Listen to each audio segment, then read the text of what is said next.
दोस्तों, जय भीम, नमो बुद्धाय। भारत के प्रधानमंत्री श्री नरेंद्र मोदी ने कांग्रेस पर आरोप लगाया है कि वो आतंकवादियों से अंदर खाने संबंध रखे हुए हैं और देश को तोड़ना चाहती है। अगर ऐसा है तो पहले नरेंद्र मोदी ये बताएं कि पुलवामा में जो हमला हुआ था हमारे अर्धसैनिक बलों पर, सीआरपीएफ के जवानों पर, और जिसमें 40 हमारे जवान शहीद हुए थे, क्या इसकी जानकारी प्रधानमंत्री को नहीं थी?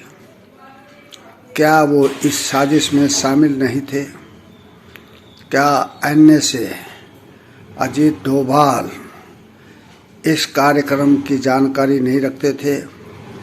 क्या वो आतंकियों के साथ मिले हुए नहीं थे? जैसा कि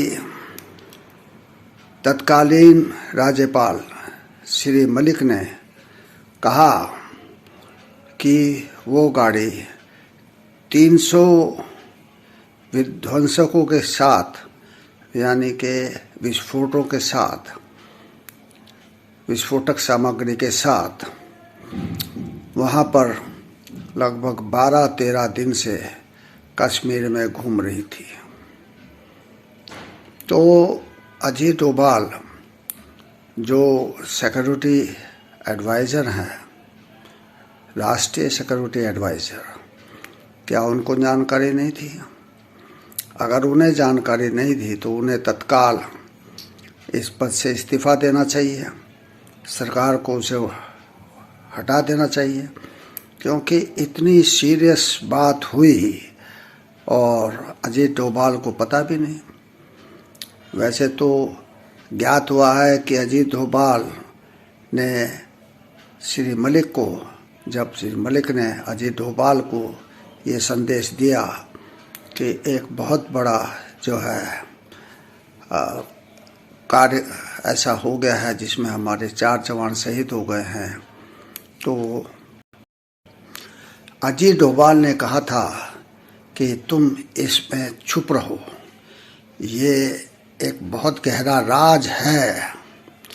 अब वो गहरा राज क्या है, इसको अजीत डोभाल को बताना चाहिए, प्रधानमंत्री नरेंद्र मोदी को बताना चाहिए।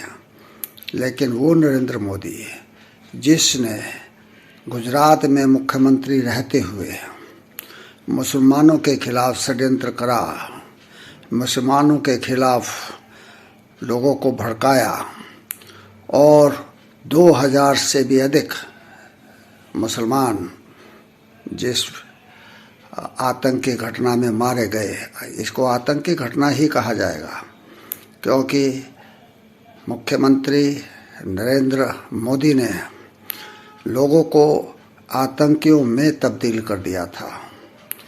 उसके बाद भी वो मुख्यमंत्री से आगे बढ़ कर के प्रधानमंत्री हुए।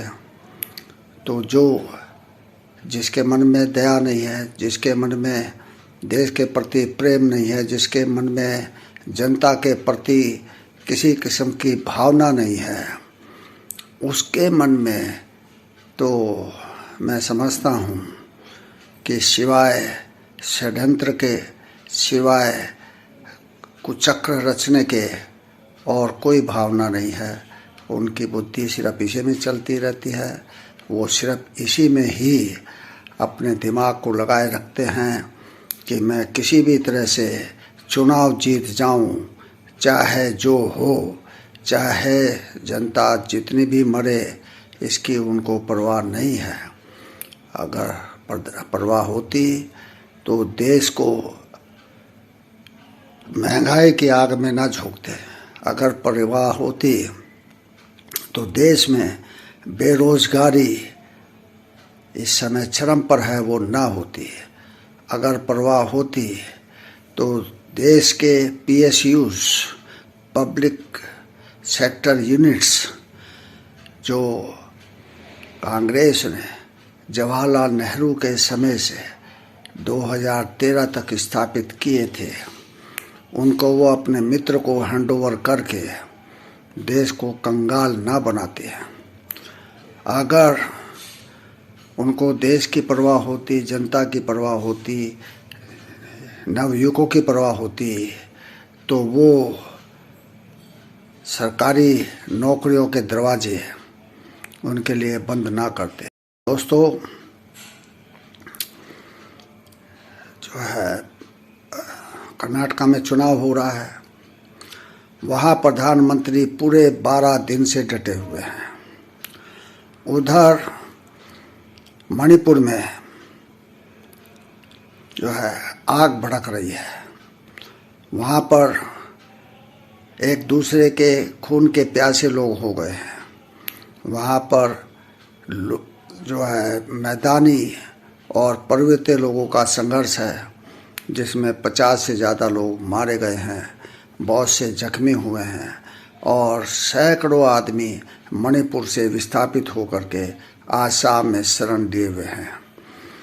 क्या प्रधानमंत्री का ये दायित्व तो नहीं होता है कि वो इलेक्शन छोड़ करके मणिपुर की आग बुझाने में जो है अपना वो प्रयास करें, अपनी तरह से वो इस चीज़ के लिए सरकारी मशीनरी को लगाएं कि वहाँ पर जो विद्रोह है, वहाँ पर जो एक तरह से एक दूसरे के जान के दुश्मन लोग हो रहे हैं, उसको कैसे शांत किया जाए।